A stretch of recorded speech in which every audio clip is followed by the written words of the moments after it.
Барлықтарыңызға қайырлы күн достар. Осы видеода мен сіздерге классикалық бисквиттің жасалу жолы мен рецептін ұсынатын боламын. Видеоны соңына дейін көріп, каналға тіркелуді ұмытпаңыздар. Егер сіз бисквитті бірінші рет жасап тұрсаңыз, немесе дайындағанның өзінде де ол дұрыс көтерілмей қалатын болса, онда осы видеоны мұқият көріп, барлық кеңестерге құлақ асуларыңызды сұраймын. Бастамас бұрын алдымен диаметрі 20 см форманың астына пергамент қағазын немесе фольганы төсеп, дайындап қою қажет. Бөлме температурасында тұрған С1 категориясының 5 жұмыртқасын миксермен көпіртіп араластырамыз. Миксерлеу барысында қантымызды жұмыртқаға бөліктерге бөліп ақырындап енгізіп отырамыз. Егер сіздің миксеріңіздің қуаты, яғни мощності аз болса, онда жұмыртқаларды ақ пен сарыға бөліп алып, қанттың жартысын сары уыздарға, жартысын ақ уыздарға қосып, ең алдымен ақ уыздарды миксерлеп алып, кейін сары уыздарға көшіп, екеуін біріктіреміз.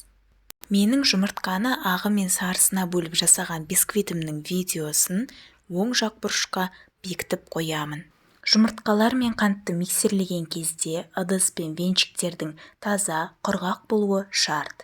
Қант пен жұмыртқаны қол миксерінің көмегімен 15 минут, ал стационарлық миксермен 5 минут шамасында миксерлеу қажет. Бастауыш кондитерлерге немесе жай ғана отбасын қуантқысы келген жандарға әрине ұнға қамыр қопсытқыш қолдануға кеңес беремін.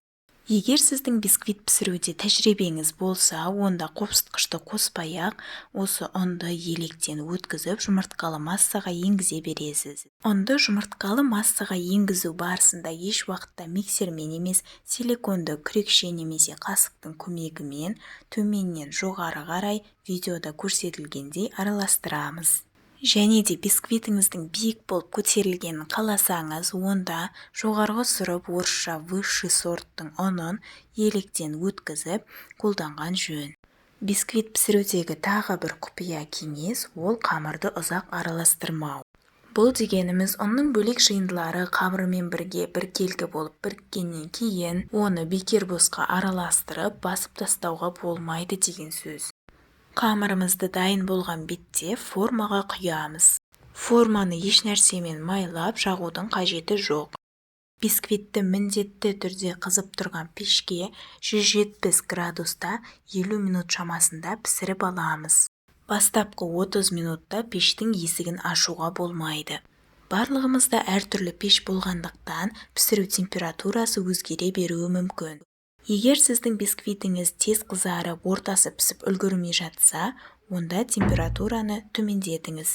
Ал егер керісінше бисквиттің шеттері көтеріліп, ортасы басылып қалып жатса, онда температураны көтеру қажет. Бисквитті қайта-қайта пісіріп, оған арналған мінсіз температураны оңай тауып алуға болады.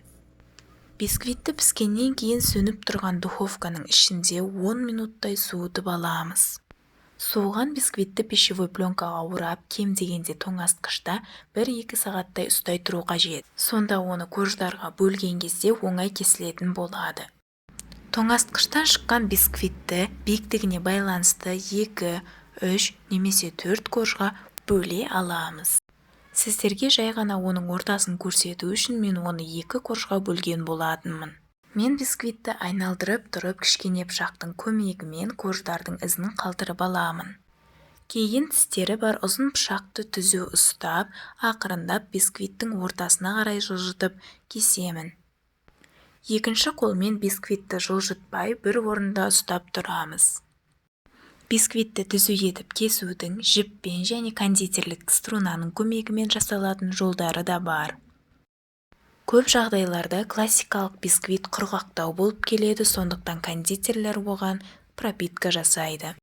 Осы видеода айтылған барлық кеңестерге құлақ салатын болсаңыздар, сіздерде де керемет бисквит шығатынына сенемін.